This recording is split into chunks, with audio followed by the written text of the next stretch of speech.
Uyu munsi tugiye kurebera hamwe uburyo ki ushobora kuba wakira umugongo wawe ariko ukoresheje imyitozo wanakora wibereye mu rugo.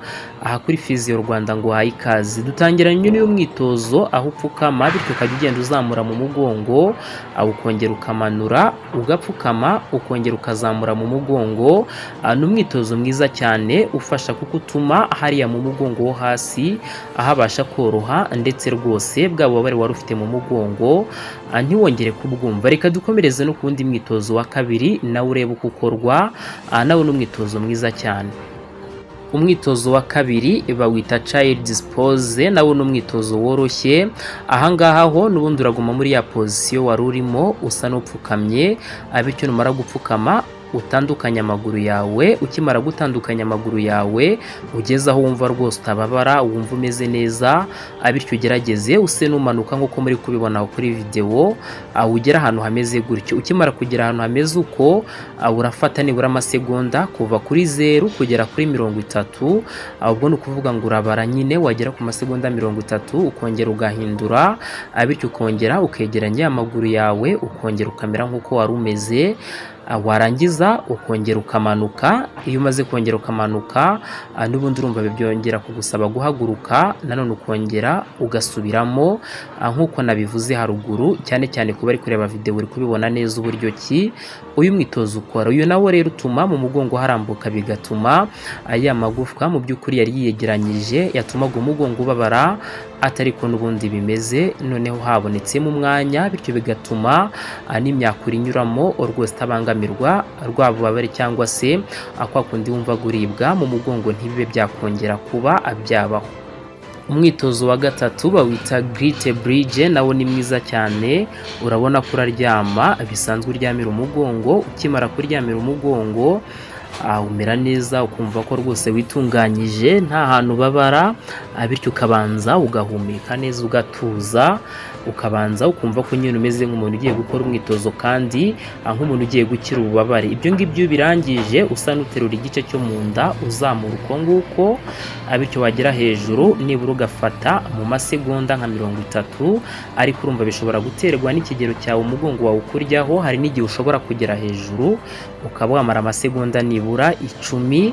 Icyo gihe rero nabyo urabikora uko ugenda ukora kenshi, nibura ukajya ugenda uzamura amasegonda, biragufasha cyane kukuba bwa bubabare wagiraga mu mugongo buri buze kuba bwagabanuka. Indi mwitozo bawita knee to chest stretch, nawo uba woroshye cyane.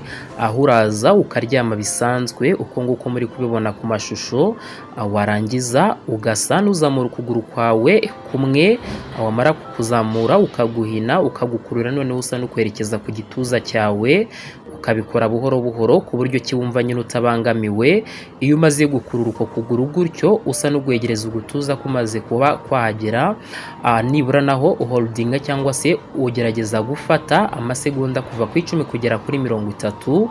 Ibyo ngibyo biragufasha cyane kuko bwa bubabare wari ufite mu mugongo bwagabanuka, bitewe n'uko zaba inyama zo ku mugongo ndetse n'imitsi yo ku mugongo byose biba byarambutse, bikagabanya bwa buremere rero bwari buri kuri ya magufwa y'umugongo. Byanatumaga kandi uwo mugongo wawe ukomeza kugenda ubabara. Ngira ngo uwo mwitozo nawe uroroshye, ku mashusho muri kubona neza, nawe wawukora ukabasha kugufasha mu buzima bwawe bwa buri munsi. Undi mwitozo w'ingenzi nuwo bita bed dog exercise. Uyu nawo ni mwiza cyane, by'umwihariko nagufasha kuba warambura ya magufwa ari ku mugongo, b'ikinyama ziriho zikoroha, bwa bubabare wumvaga ntibubashe kuba bwazamo, bitewe n'uko akenshi wumva ububabare bitewe n'uko ari amagufwa yabaye nkayiyegeranya, bityo rero ukumva urimo urababara, ntabwo biri gukunda. Rimwe na rimwe ukaba wakumva n'ububabare mu birenge, mu mano cyangwa se no ku bindi bice byo hasi ku maguru. Niyo mpamvu rero iyo ukoze n'uyu mwitozo witwa bed, mu by'ukuri nawo rwose ukora neza cyane. Wo uburyo ukoramo nawo ubigenza uko nguko, ni ukuvuga ngo urapfukama ukurikije uko nguko uri kubibona, bityo uzamura ukuboko kumwe ndetse n'ukuguru bitandukanye.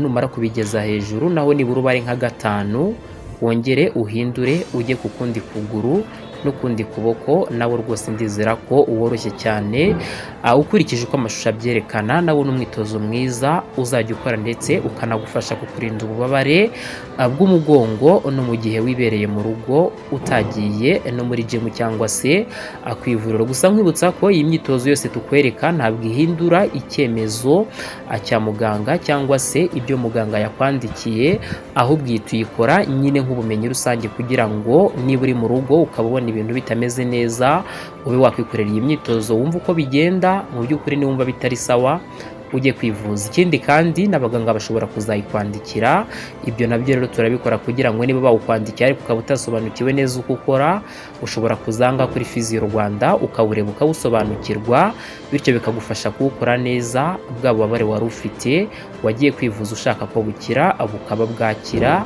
neza cyane. Niyo mpamvu rero icyemezo cya muganga ni ingenzi, ugomba no kucyubahiriza ukacyitaho. Ikindi kandi niba ukoze uyu mwitozo ukumva ugize ububabare bwinshi cyane, ni byiza yuko biba ari byiza cyane ko ureba muganga kugira ngo akwereke uburyo ki bwiza ugomba kuwukoramo, cyangwa se arebe niba hari n'ikindi kintu gitandukanye yagufasha kugira ngo ubashe gukira neza, mu by'ukuri nta bindi bibazo uhuye nabyo. Iyi myitozo ni ubumenyi rusange bugufasha kwiyitaho mu gihe uri mu rugo cyangwa se uri n'ahandi hantu ariko bikaba bitari kugukundira kuba wajya ku ivuriro. Ikindi kandi cyiza cy'imyitozo usibye kuba wanayikora ubabara umugongo, mu by'ukuri ushobora no kuyikora wirinda kuba wakwangirika nyine umugongo, kuko niba unameze neza ukaba wakora iyi myitozo iraza gufasha ya mitsi yawe ifashe za nyama z'umugongo ndetse n'iz'amaguru kurambuka, ndetse n'uburyo ki amagufwa agiye atondekanye byombi bigende neza, bitume noneho za ngaruka cyangwa se kuba wari kuzarwara umugongo byavaho. Niyo mpamvu rero waba urwaye umugongo waba utawurwaye, iyi myitozo ni myiza cyane kuko yagufasha kuwirinda ndetse ikagufasha no kuwuvura mu gihe urwaye.